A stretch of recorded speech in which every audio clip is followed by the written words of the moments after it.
अनंत सिंह को बाढ़ के बेड़ना गांव से गिरफ्तार किया गया है। यह गिरफ्तारी जनसुराज के समर्थक दुलार चंद यादव की हत्या के सिलसिले में हुई है। 30 अक्टूबर को दुलार चंद यादव की हत्या हुई थी। पुलिस का यह कहना है कि अन्य आरोपियों की भी जल्द गिरफ्तारी होगी। आज अनंत सिंह को मजिस्ट्रेट के सामने पेश किया जाएगा। पटना पुलिस ने दुलार चंद यादव हत्याकांड मामले में अनंत सिंह के अलावा 2 अन्य को भी गिरफ्तार किया है, जो घटना के समय वहां पर मौजूद थे।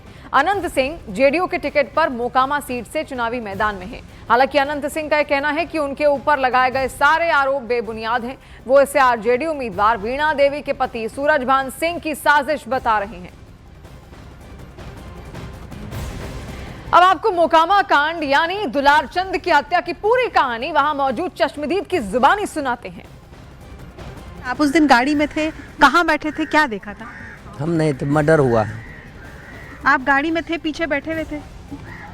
उनका मर्डर हो गया, गोली मार दिया और गाड़ी चढ़ा दिया। उसका हम बेहोश होकर के गिर गए। साइड में आओ, हम फालतू नहीं हम देखे। तो जब ये घटना हुई पहले पथराव से शुरू हुआ, नहीं, बहाना किया, वही पत्थर चलाने लगा और उससे भी नए वरात कर मारो गोली, गोठी में गोली मार दिया और मार कर गाड़ी चढ़ा दिया उन पर दोबारा। तो आप मतलब कितनी गाड़ियां रही होंगी उस दिन? नहीं, कितनी गाड़ियां रही होंगी, क्योंकि कह रहे हैं कि 40 गाड़ियां आगे थी, 10 गाड़ी पीछे थी। कितनी गाड़ियां रही थी? आपस में टकरा गई थी, क्या हुआ था? अभी नहीं सर, हमको नहीं पूछिए, फिर आप पूछिए। जैसे हमको छोड़िए ना, दिमाग अभी नहीं सही है। और मोकामा सीट पर बाहुबल, अपराध और राजनीति का कॉकटेल साफ नजर आता है। गिरफ्तारी के बाद अनंत सिंह का बयान सामने आया। उन्होंने सोशल मीडिया पर लिखा, सत्यमेव जयते, मुझे मोकामा की जनता पर पूर्ण भरोसा है, इसलिए चुनाव अब मोकामा की जनता लड़ेगी। देखिए, ये ट्वीट है जो उनका बाद में यहाँ पर सामने आया। सत्यमेव जयते उन्होंने यहाँ पर लिखा। अनंत सिंह की गिरफ्तारी रातों रात यहाँ पर हुई है और उसके बाद देखिए उनके साथ अन्य 2 लोगों की गिरफ्तारी भी हुई है। अब पूछताछ आगे इस मामले में होगी। और दुलार चंद यादव के पोते नीरज यादव ने अनंत सिंह की गिरफ्तारी पर खुशी जताई। हालांकि उनका कहना है कि जब तक सारे आरोपियों को सजा नहीं मिल जाती, उन्हें न्याय नहीं मिलेगा। 4 घूम रहे हैं ना, 4 वो भी तो अभियुक्त है ना।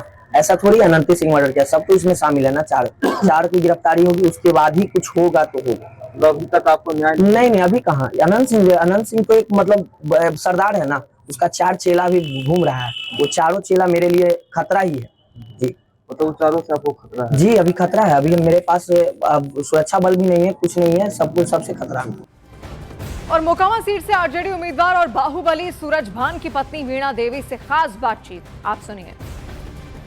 उस पर जांच उस पर चल रहा है, चुनाव कर रहे हैं, अन्यायाधीश कर रहे हैं। तो आपको नहीं लगता है कि किसी को बचाने की कोशिश हो रही है? नहीं, बचाने की कोशिश हम लोग करने देंगे तब न। सब साथ है, पूरे बिहार, पूरे देश इस पर नजर है, पूरे बिहार और पूरे देश का। इस पर जो जांच हो रहा है, एक आदमी का नहीं है, ये हमारे बिहार के लिए, अब भारत के लिए है कि ये ताज थे यादव का, और इनका क्षेत्र जो था वो थोड़ा थी था, जान पहचान, मतलब पूरा, मतलब सोचिए उनके सामाजिक लोग थे और हमेशा सबके साथ रहते थे।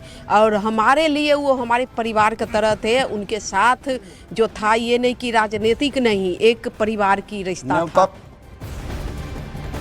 और देखिए, दुलार चंद यादव हत्याकांड मामले में सबसे बड़ी खबर यह है कि बाहुबली और मोकामा से जेडीयू उम्मीदवार अनंत सिंह को गिरफ्तार कर लिया गया है। अनंत सिंह की गिरफ्तारी पर तेजस्वी यादव का बयान सामने आया। तेजस्वी यादव ने कहा कि जैसी घटना हुई उसके बाद ये तो होना ही था। तेजस्वी यादव का यह कहना है कि महाजंगल राज के हालात बने हुए हैं। तेजस्वी के मुताबिक ऐसा कोई दिन नहीं जब गोलियां ना चल रही हों। देखिए, ये तो होना ही था, ये तो स्पष्ट था। जिस प्रकार से घटना हुई है, अंजाम दिया गया है, तो ये तो होना ही था। लेकिन प्रधानमंत्री जी आज आ रहे हैं। आज भी देखिए, बिहार में, रोहतास में, आरा में पिता पुत्र की हत्या कर दी गई। लगातार जो है महाजंगल राज की स्थिति बिहार में बनी हुई है। कोई ऐसा दिन नहीं बिहार में जहां गोलियां ना चल रही। ये प्रधानमंत्री जी को नहीं दिखता है। आप सब लोगों को बता देना चाहते हैं कि हम लोगों की सरकार जो है बनने जा रही है, महागठबंधन की सरकार बनने जा रही है। और अनंत सिंह की गिरफ्तारी के बाद कानून व्यवस्था के मुद्दे पर जुबानी जंग तेज हो गई है। बीजेपी शुरुआत से ही लालू के दौर को कानून व्यवस्था के मुद्दे पर घेरती आई थी। अब आरजेडी को भी मौका मिल गया है।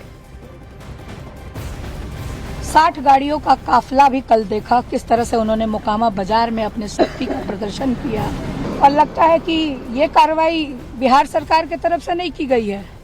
हमको लगता है कि शायद इलेक्शन कमीशन जो अभी तक काम करते आया है उस पे थोड़ा पर्दा या उनको थोड़ी शर्म आई है, इसलिए ये कार्रवाई कराई गई है। आप बताइए कि दिन भर वो बाजार में वोट मांगे हैं, अपने शक्ति का प्रदर्शन किए हैं, और उसके बाद रात के अंधेरे में जब मोकामा की जनता देख ना पाए एक अपराधी को किस तरह से अरेस्ट किया जाता है, तो उसको बचाने के लिए जो शर्मिंदगी अनंत सिंह को होनी चाहिए थी जनता के सामने गिरफ्तार होकर के, तो आप देखिए वहीं पे इस प्रदेश का दुर्भाग्य देखिए कि आम आदमी को अगर गिरफ्तार किया जाता है तो उसके हाथों में हथकड़ी बांध करके खींच के लेके जाया जाता है। लेकिन ये तो भाई बाहुबली हैं, सरकार बचाने वाले हैं। चुनाव होता है तो जेल से निकाल के प्रचार कराया जाता है इनसे। ये तो बहुत ज्ञानी विद्वान जननायक नेता है ना। अपराधियों को संरक्षण देना, परिवारवाद करना और परिवार के लिए सब कुछ करना, लोकतंत्र का मजाक उड़ाना, विकास का मजाक उड़ाना, गरीबों का दमन करना, गरीबों की जमीन हड़प लेना, घर हड़प लेना, गरीबों की दुकान मकान लूट लेना, यह तो आरजेडी वाले के स्वभाव में है। और उसके नेता तेजस्वी बने हैं तो खुद अपराधी को संरक्षण देने वाले तेजस्वी हैं। अनंत सिंह की गिरफ्तारी पर चिराग पासवान का बयान भी सामने आया। चिराग पासवान ने कहा कि सरकार न किसी को बचाती है न फंसाती है, दोषियों को बख्शा नहीं जाएगा, जांच के बाद सामने पूरी साजिश आ जाएगी। जो कार्रवाई हुई है वो नहीं होती। हमारी सरकार एक बात को लेकर स्पष्ट है, और जैसा मुख्यमंत्री नीतीश कुमार जी कहते हैं कि ना हम किसी को बचाते हैं ना हम किसी को फंसाते हैं, ऐसे में ये एक न्यायिक प्रक्रिया का हिस्सा है। देखिए, जो घटना घटी है वो दुखद है, और मैं कतई इस बात का पक्षधर नहीं हूँ कि your crime is lesser than mine या my crime is lesser than yours. That doesn't mean कि ये क्राइम नहीं है। अगर एक भी घटना घटती है, मैं कंपैरेटिव स्टडी में नहीं जा रहा, एक भी घटना घटती है वो चिंता का विषय है हमारी सरकार के लिए, वो चिंता का विषय है। ऐसे में बस इतना विश्वास ज़रूर दिलाऊंगा कि जो भी दोषी होगा उसे कतई बख्शा नहीं जाएगा। हर दोषी के ऊपर सख्त से सख्त कार्रवाई होगी। बट ये जांच अभी चल रही है, एक बार जांच में स्पष्ट तौर से ये सामने आ जाए कि किस षड्यंत्र के तहत किसकी साजिश थी, कौन सही में गुनहगार है, पर जो भी गुनहगार होगा